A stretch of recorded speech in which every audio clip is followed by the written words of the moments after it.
Continuando con las charlas, vamos a continuación con el doctor William Otero. El doctor Otero es gastroenterólogo internista, recibido un reconocimiento por la Academia Nacional de Medicina de Colombia como el mejor docente clínico en el 2018. Es coordinador del posgrado de gastroenterología de la Universidad Nacional de Colombia. El doctor nos va a presentar el tema Consideraciones en el tratamiento de la enfermedad inflamatoria intestinal en ancianos. Doctora, muchas gracias. Por favor, ¿se ve mi presentación? Sí, se alcanza a ver, doctor. Muchas gracias. Perfecto, estamos bien, ok.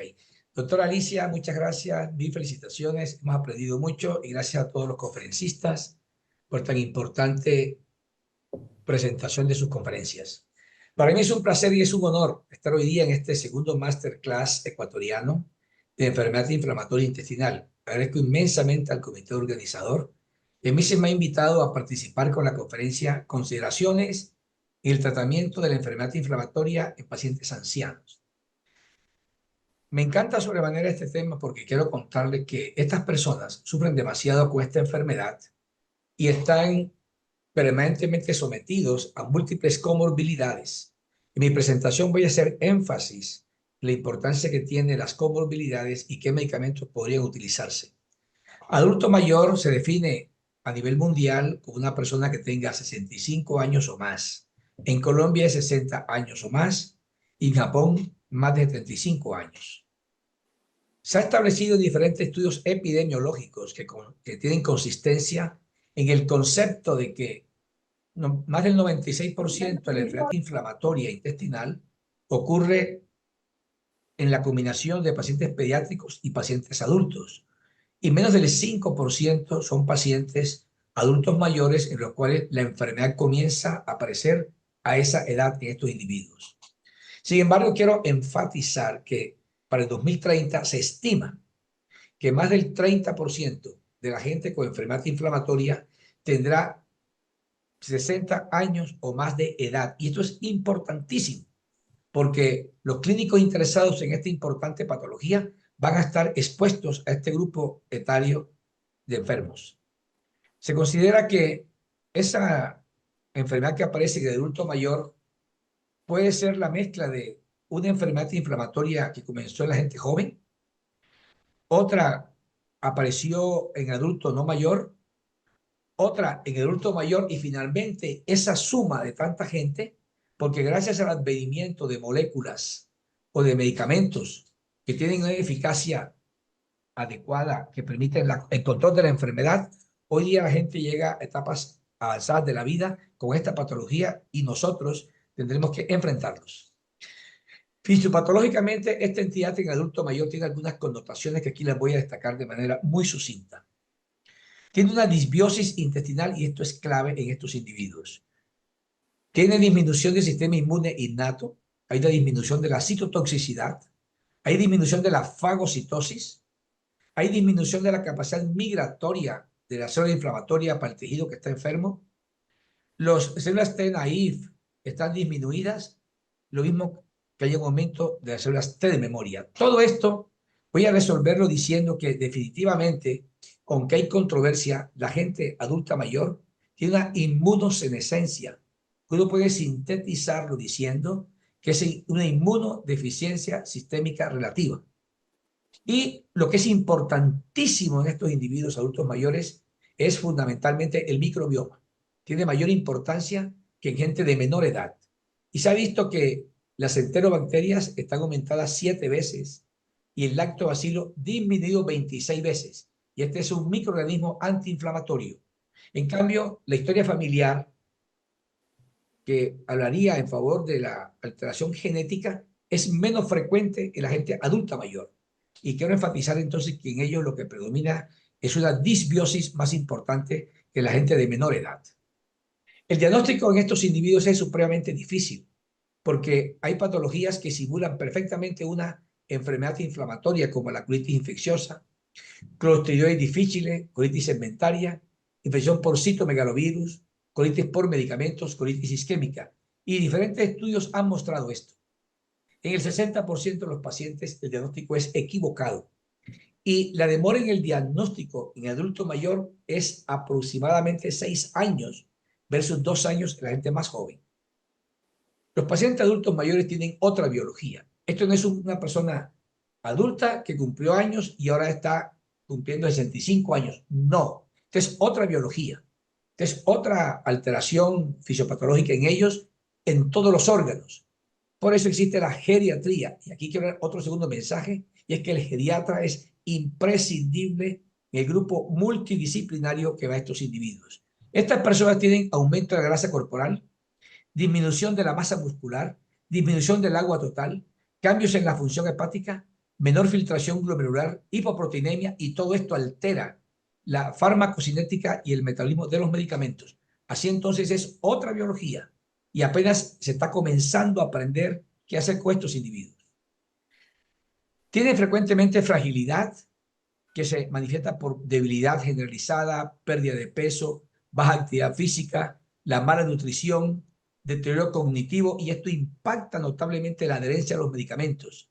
Ha habido una conferencia muy importante sobre la adherencia. En estos individuos, la adherencia tiene que ver fundamentalmente con este deterioro cognitivo que tienen. Tienen múltiples comorbilidades y esto afecta la vía en la cual esta enfermedad puede complicarse o no. Hay polifarmacia, se define esto como la utilización de 5 o más medicamentos, y el 40% de los adultos mayores toman 5 o más medicamentos. Y esto es algo fundamental. No están representados en los ensayos clínicos controlados, y esto ha hecho que se demore un poco a aprender cómo manejar a estos individuos. Todas estas circunstancias de multimorbilidad, polifarmacia, fragilidad, mala nutrición, deterioro cognitivo, exige siempre el geriatra. Y este estudio, que es el primer estudio en el mundo que de manera prospectiva analizó 5 dominios funcionales, concluyó que los pacientes que tienen estas alteraciones tienen un peor pronóstico de la enfermedad. En el anciano se ha encontrado que la colitis es menos extensa, 14 versus 22% el que no es adulto mayor. Mayor riesgo de colectomía, aquí voy a hacer un énfasis. Realmente no es porque el individuo adulto mayor tenga una predisposición a que se complique la enfermedad más, sino que esta es una noticia que traigo ahorita. Frecuentemente el clínico demora el manejo adecuado con terapia inmunosupresora. Mayor hospitalización y mortalidad, creo que es por lo mismo. Y mortalidad por cualquier causa ya es otra cosa. Significa esto que la comorbilidad está cobrando exactamente las consecuencias. Menos manifestaciones extraintestinales, está claro. 3% versus 27 a 60%. Esto tiene que ver, según algunos estudios, por la inmunosenescencia de estos individuos. Comorbilidades, efectos adversos y polifarmacia impactan. Y recientemente se ha encontrado que una polifarmacia severa, que es lo que está aquí en color fucsia o en color morado, se ve como la probabilidad de hospitalización es mayor. En la medida en que se consumen más medicamentos por las comorbilidades, aumenta la probabilidad de hospitalización. Y aquí se ve también cómo uso de polifarmacia y sin uso de polifarmacia hay mayor gente que está hospitalizada. Otro aspecto importante que lo he mencionado y lo voy a enfatizar es que son excluidos, lamentablemente, de los ensayos clínicos. Ustedes han visto que los ensayos clínicos quieren pacientes perfectos, y si hay moléculas nuevas quieren alguien en el cual se puede demostrar la eficacia sin ningún factor externo que influye en el desempeño de la molécula. Menos de 5% de los participantes en ensayos clínicos son adultos mayores. Entonces, esta superrepresentación en los ensayos clínicos hace que esta patología esté insuficientemente estudiada y frecuentemente se extrapolan los principios terapéuticos que se han obtenido de las personas no ancianas. Hay pocas guías de manejo dedicadas al adulto mayor basados en la evidencia. Sin embargo, recientemente la FDA ha insistido en algo muy importante, y es que no existe una buena base para excluir los pacientes basándose únicamente en la edad o debido a la presencia de cualquier enfermedad o medicación concomitante, a menos que haya razón para creer que la enfermedad o medicación concomitante pondrá en peligro al paciente o provocará confusión en la interpretación de los ensayos clínicos controlados. Esto ha tenido mucho eco y hoy día, cada día se insiste más en que es el momento para que esta gente pueda ser incluida, porque los estudios han demostrado una cosa que hasta hace poco tiempo se dudaba, y han demostrado que la eficacia de los medicamentos con terapias, los medicamentos avanzados. Avanzados es anti-TNF hacia arriba, son similares a lo que pasa en la gente más joven. Clásicamente se ha dicho que en el adulto mayor la prioridad en el manejo es la remisión sintomática. Por supuesto que un target en todos los pacientes con enfermedad inflamatoria es la mejoría o la remisión endoscópica. Y más recientemente se está insistiendo cada día más en la remisión histológica. En estos individuos ese propósito se ha considerado que no es prioritario. Lo prioritario en ellos es una remisión sintomática, mejorar la calidad de vida y disminuir el impacto negativo en la funcionalidad de la enfermedad. Esto que acabo de decir, yo creo que ha sido mal interpretado por los clínicos. Y aquí este doctor Gisbert y su grupo, doctora Chaparro, han hecho una importante publicación reciente sobre los errores comunes en manejar pacientes con enfermedad inflamatoria. Y en el adulto mayor hay una premisa que ha sido constante, y es que los clínicos tienen el error de considerar que el uso de biológicos debe ser evitado a toda costa. Es un error pensar de esa manera. Cada día, conforme aumenta la longevidad, conforme la gente es bien controlada, no siendo adulta mayor, hay más adultos mayores con la patología. Y esa percepción errónea ha llevado a que consideren que la enfermedad es menos severa en los adultos mayores, y hay dudas en muchos clínicos sobre la eficacia y los efectos adversos. Es decir, hay menos eficacia de las terapias avanzadas en el adulto mayor y así más efectos colaterales. La verdad es que esto no es cierto. Lo que se ha encontrado hoy con base en las últimas publicaciones de los últimos 5 años es otra cosa. El no manejar adecuadamente los pacientes adultos mayores con las moléculas que necesitan prolonga la morbilidad y la enfermedad activa grave. Este estudio, en aras del tiempo, voy a sintetizarlo diciendo así. Voy a sintetizar este estudio diciendo lo siguiente, que en el adulto mayor la eficacia y seguridad de los anti-TNF es similar en los ancianos y no ancianos. Ustedes pueden ver que las dosis de inducción y de mantenimiento tienen una probabilidad similar. No es significativo diferencia entre ellos. Y los ancianos tienen mayor riesgo de efectos adversos serios, pero no se aumenta con el anti-TNF. Voy a resumir aquí.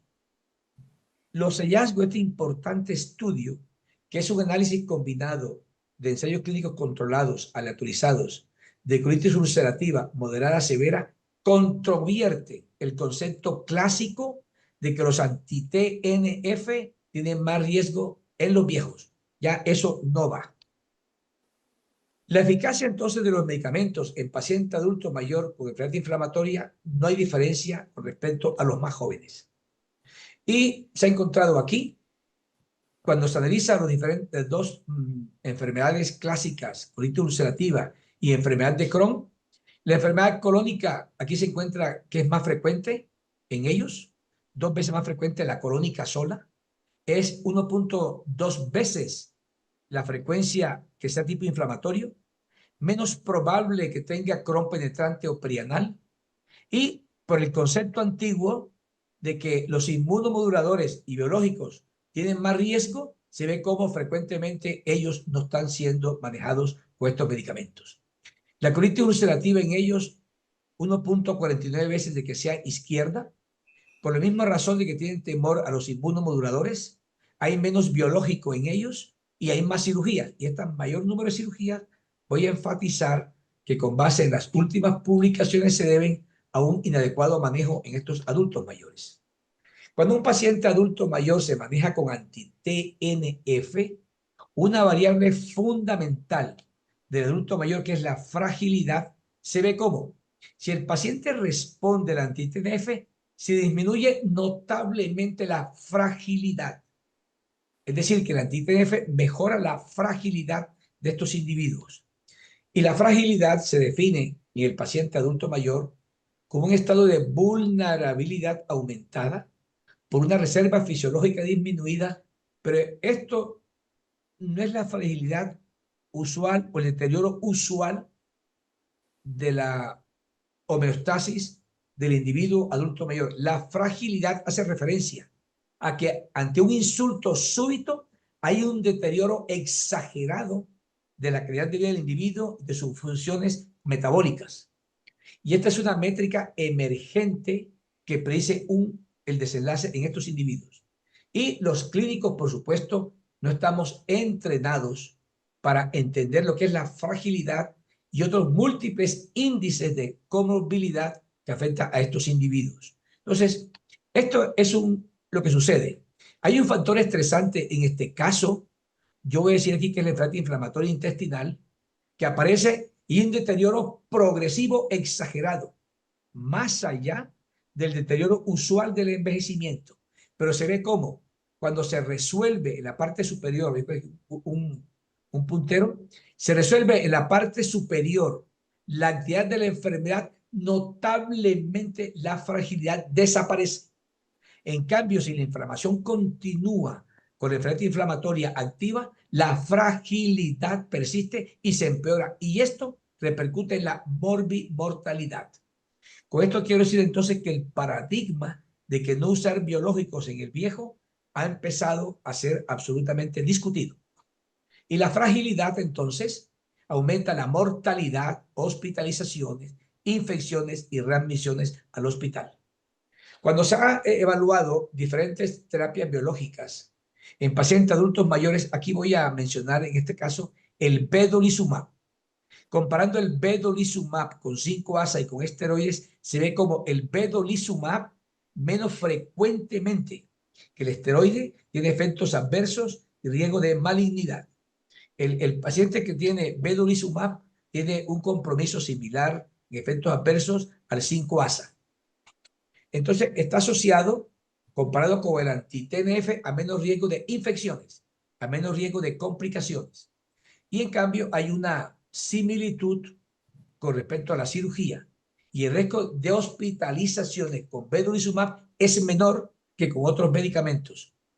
Claro, es obvio inferir que esto puede ser debido a que su efecto antiinflamatorio e inmunosupresor es localizado, no es sistémico. Y en el anciano entonces hay unos aspectos claves para tener en cuenta. La polifarmacia obliga a simplificar el tratamiento e identificar las interacciones. Las comorbilidades, por supuesto, deben ser tenidas en cuenta. Es clásico no formular anti-TNF cuando hay falla cardíaca. Y aquí se ha mencionado la importancia de la vacunación. Tener en cuenta la nutrición, la hidratación y el ejercicio. Hay que medir los niveles de medicamentos. Nosotros en nuestro grupo próximamente vamos a medir todos los niveles de los medicamentos aquí en Colombia y estamos esperando que el fabricante nos coloque la máquina en nuestra oficina. Hay que tener en cuenta el tono del esfínter anal, el estado mental y la educación.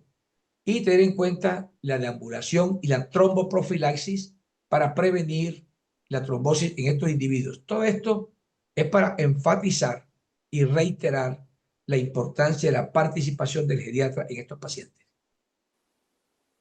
Aquí se ve cómo el vedolizumab, que es el medicamento que nosotros más usamos en los adultos mayores, cuando está indicado, libra esteroides en los viejos, la mejoría libre de esteroides es similar a los jóvenes. Hospitalización relacionada con efecto inflamatoria en jóvenes y viejos es similar. Tasas de cirugía en viejos y jóvenes es similar. Esto significa entonces que la eficacia en el viejo es similar al joven. Y el resumen de los medicamentos que voy a hacer en el adulto mayor son los siguientes. Ya el doctor Beitía contaba algo muy importante del 5-ASA. Está claro que el 5-ASA es la piedra angular para colitis ulcerativa leve a moderada en forma combinada y tiene unos efectos adversos muy bajos, muy despreciables, pero en el adulto mayor hay que tener en cuenta que el 5-ASA sí puede tener alteraciones en la filtración glomerular. Entonces, de pronto hay que la dosis disminuirla cuando hay disminución de la filtración glomerular. Y algo importante que voy a enfatizar es que nunca, o digo, siempre se ha recomendado no utilizar concomitantemente tiopurinas con 5-ASA. Las tiopurinas, al inhibir la tiopurina metiltransferasa, digo el 5-ASA, al inhibir la tiopurina metiltransferasa, las tioguaninas se aumentan notablemente. Y en el adulto mayor esta combinación es nefasta. Puede haber mayor tioguanina, que es el que hace el efecto antiinflamatorio e inmunosupresor, y en ellos producir anemia aplásica o aplasia medular. Entonces, las tiopurinas en general en el adulto mayor deben ser evitadas por una cantidad de efectos adversos que puede tener. El tofacitinib y otras pequeñas moléculas, hay que decir que en ellos hay menos experiencia. El anti-TNF, yo acabo de mencionar que tiene eficacia similar a la persona joven, pero claro que está contraindicado en la falla cardíaca. Los esteroides es un veneno para el adulto mayor. La osteoporosis empeora, las fracturas son más frecuentes, de manera más prevalente o más incidente aparecen trastornos mentales que van a psiquiatría, el glaucoma se puede precipitar, las cataratas se empeoran y las infecciones ni hablemos. Esto lo traigo y lo enfatizo es porque clásicamente en el pasado el paciente adulto mayor frecuentemente era sometido a cursos de esteroides. Y las terapias biológicas, los anticuerpos monoclonales, que tienen mayor favorabilidad son el vedolizumab, el ustekinumab y más recientemente risankizumab, pero aquí hay datos más limitados. En el anciano hay unos principios de tratamiento que son mirar más allá de la edad, y esta es una noticia que traigo. No hay que mirar solamente la edad. Si está indicado continuar en la pirámide terapéutica, el próximo medicamento hay que hacerlo. Hay que discutir con el paciente los desenlaces esperados y considerar la cirugía siempre de manera electiva como una opción. Es decir, no hay que demorar la cirugía cuando está indicada, al igual que la persona más joven. Y está prohibido utilizar esteroides a largo plazo, está prohibido no utilizar el tratamiento más efectivo y voy a insistir en demorar la cirugía cuando está indicada. Recientemente, teniendo en cuenta que el adulto mayor frecuentemente es privado de medicamentos altamente eficaces, hoy día ha cobrado mucha importancia el concepto de la farmacoequidad y es la posibilidad de que todas las personas, incluyendo el adulto mayor, tengan la misma oportunidad de tener a su alcance los medicamentos eficaces. Entonces, la farmacoequidad hoy día ha cobrado una enorme importancia en el adulto mayor. Y al momento de decidir tratarlo, por supuesto que con el concurso del grupo multidisciplinario, y aquí voy a enfatizar nuevamente al geriatra, yo soy profesor de estudiantes de posgrado de geriatría y he aprendido muchas cosas del paciente adulto mayor. El adulto mayor merece la mayor consideración del mundo. El presente se debe a ellos. Y todo el mundo algún día será adulto mayor. Pero no importa eso, es que es un ser humano que está vulnerable y él hay que tenerle la mayor precaución, la mayor consideración. Entonces, en ese orden de ideas, hay que tener muy claro las complicaciones del tratamiento, pero estas complicaciones son mucho menores que las complicaciones de la enfermedad que continúa activa, porque esta enfermedad activa deteriora todo y aparecen unos puntajes muy altos de fragilidad. Los mensajes para su casa de mi conferencia, queridos colegas, son estos. No hay estudios específicos de terapia antiinflamatoria en ancianos. Están subrepresentados los ensayos clínicos aleatorizados. Las recomendaciones son inferidas de los no ancianos. El tratamiento debe ser individualizado y por eso a la hora de elegir los medicamentos debe haber una excelente educación al paciente adulto mayor y a su cuidador para evitar la interacción de medicamentos. El concurso del geriatra es impresionante. Hay múltiples índices de comorbilidad como el de Charlson y muchos índices de fragilidad de los cuales el geriatra es el que va a apoyar al clínico encargado de estos pacientes. Los biológicos más seguros son el bedo, ustekinumab y risankizumab. En este par de códigos QR está esta conferencia ya en PDF a la izquierda y a la derecha va a estar, cuando usted me dé el video, en el video ya publicado en mi canal de YouTube. Queridos colegas, muy amables, muchas gracias por su atención.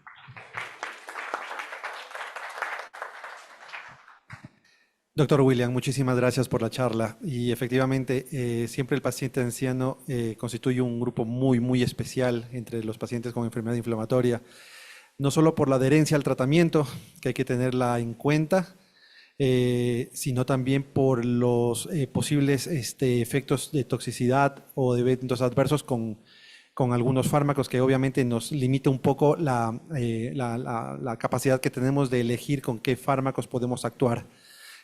No sé si es que tal vez en el público exista alguna pregunta, tal vez. Yo primero quería felicitarlo al doctor y hacer un comentario que nosotros analizamos la casuística de Crohn, de 598 Crohn, trabajo que entró al Congreso Europeo, a la ECO, hace ya pocos años, 2, 3 o 4 años, y cuando analizamos por una regresión de Cox los factores pronósticos de la cirugía en los pacientes con enfermedad de Crohn, llamó poderosamente la atención que el grupo de pacientes A3 estaba entre los factores predictivos de cirugía, o sea, eran los factores de Montreal, las estenosis, la enfermedad fistulizante, y en lugar de darnos positivo los A1 y los A2, nos dio positivo los A3, justamente los ancianos, como factor predictivo de cirugía en la enfermedad de Crohn. Muy bien, me parece un dato muy importante, doctora. Muchas gracias. ¿En el público alguna pregunta, tal vez? Bueno, yo sí tengo una consulta para el doctor William. Como dije inicialmente, el grupo de ancianos constituye un grupo especial, muy particular de pacientes con enfermedad inflamatoria. Y mi pregunta es, efectivamente, muchos de los fármacos que tenemos a disposición, que podemos utilizarlo con relativa frecuencia en pacientes más jóvenes, ¿sí? Como por ejemplo tiopurinas o inhibidores de los JAKs, en aquel paciente anciano que es no respondedor o tiene recaída a los biológicos que son más seguros, como por ejemplo vedolizumab, ustekinumab, que son los que disponemos acá, por lo menos en nuestro país.